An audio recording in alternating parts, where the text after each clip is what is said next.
You have a vision, a crystal clear vision of who you could become. The books you'd write, the business you'd build, the body you'd have, the life you'd live. You can see it so vividly, it almost feels real. You lie in bed at night, mapping it out. The steps, the timeline, the version of yourself who finally has it all together. And then morning comes, and you hit snooze, again and again. And suddenly it's noon, and you're still in your pajamas, scrolling through your phone, watching other people live the life you swore you'd create. And that voice starts, that cruel, familiar voice. You're lazy. You're a failure. You have all these dreams and you can't even get off the couch. What's wrong with you? But here's what's fascinating. You're not lazy. Not really.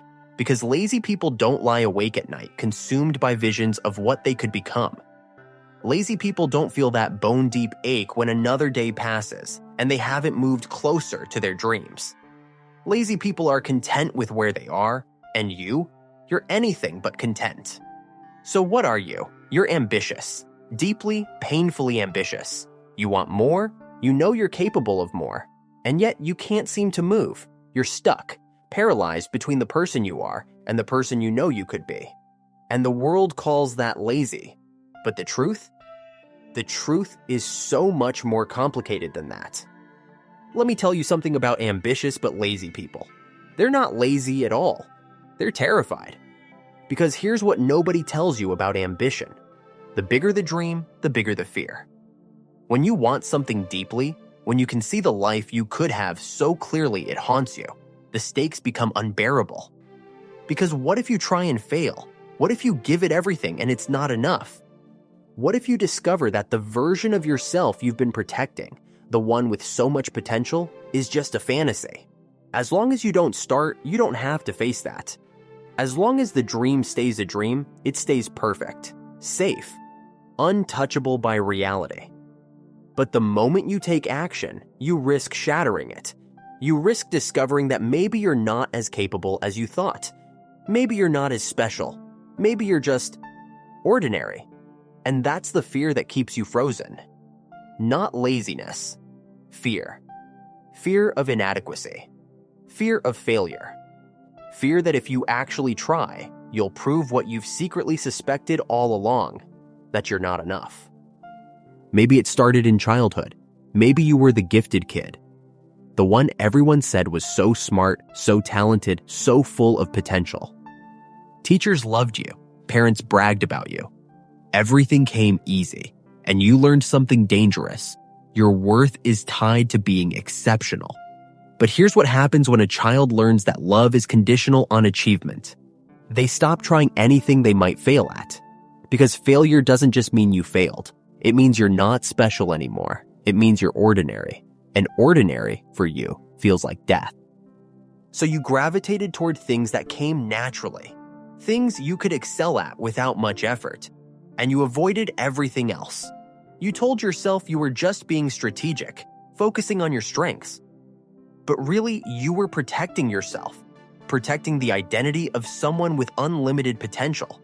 Because as long as you don't try, you never have to face your limits. Psychologists call this a fixed mindset. It's the belief that your abilities are static. You're either good at something or you're not. And when you have a fixed mindset, every challenge becomes a referendum on your identity. Every mistake becomes evidence of your inadequacy. So you stop taking risks. You stop trying. Not because you're lazy, but because the cost of failing feels too high. Or maybe it happened differently. Maybe you grew up in a home where nothing you did was ever enough. You got an A, they asked why it wasn't an A+. You won second place. They asked why you weren't first. You achieved something incredible, and they barely looked up. And you learned something devastating. Success doesn't bring love. It doesn't bring safety. It doesn't bring the thing you actually wanted, to be seen, valued, cherished for who you are, not what you accomplish. So now, ambition feels hollow. You want things. You want them desperately. But somewhere deep inside, you don't believe they'll make you happy. You don't believe success will fill the void. And that creates a paralysis all its own. Why work so hard for something that won't fix what's actually broken? So you stay stuck, dreaming, planning, waiting for the day when you'll finally feel ready, finally feel motivated, finally feel like it's worth it. But that day never comes. Because the problem isn't the dream, it's the belief that you're unlovable, that you're not enough, and no amount of achievement can fix that. Here's what ambitious but lazy people do. They spend hours researching. They watch videos, read articles, buy courses, make plans. They organize their lives down to the minute. Morning routines, productivity systems, optimization strategies. They know exactly what they should do. They just don't do it. And then they beat themselves up for it. They call themselves lazy, undisciplined, pathetic. They compare themselves to people who seem to execute effortlessly. And they wonder, what's wrong with me? Why can't I just do the thing? But here's what's actually happening.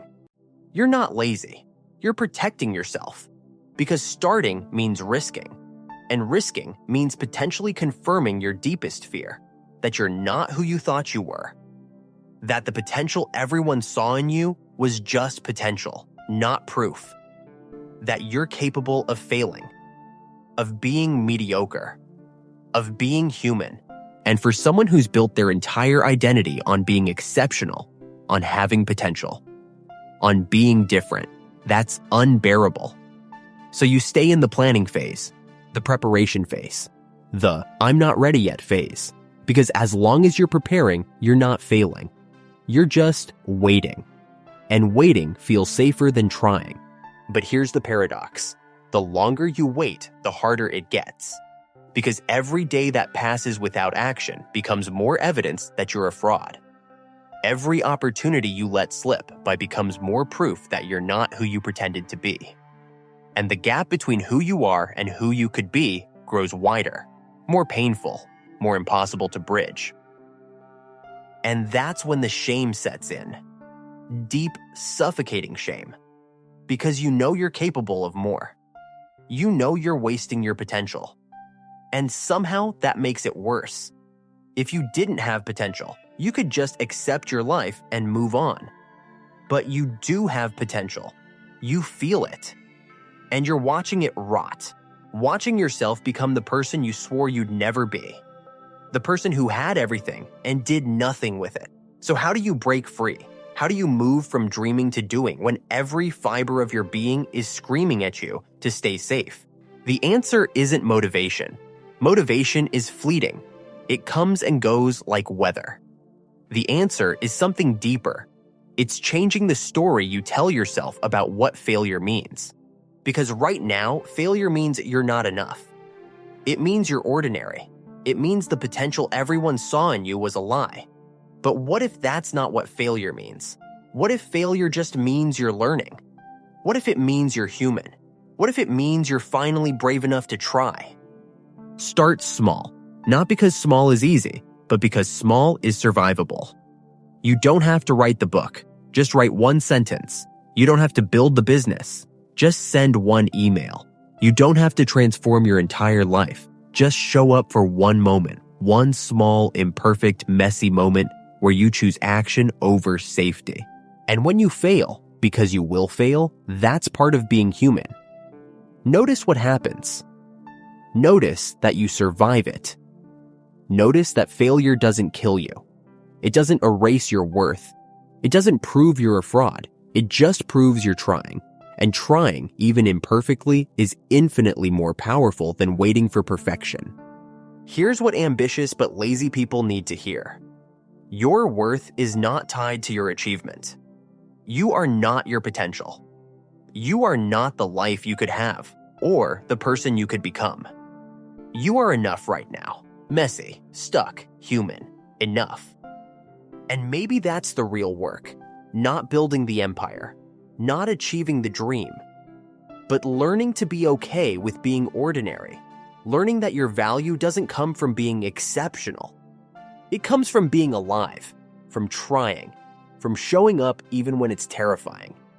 Carl Jung said, "The privilege of a lifetime is to become who you truly are." And maybe that's the paradox. Maybe becoming who you truly are means letting go of who you think you should be. Letting go of the perfect version, the exceptional version, the version that never fails, and embracing the version that's real. Flawed, trying anyway. So if you're ambitious but lazy, know this. You're not broken. You're scared. And that's okay. Fear doesn't make you weak, it makes you human. But you don't have to let it run your life. Start today, not tomorrow, not when you're ready, today. One small step, one imperfect action. Not because you'll succeed, but because you'll prove to yourself that you can survive trying. And that changes everything. You've been waiting your whole life to become someone worthy of your dreams. But you already are. You just have to start living like it.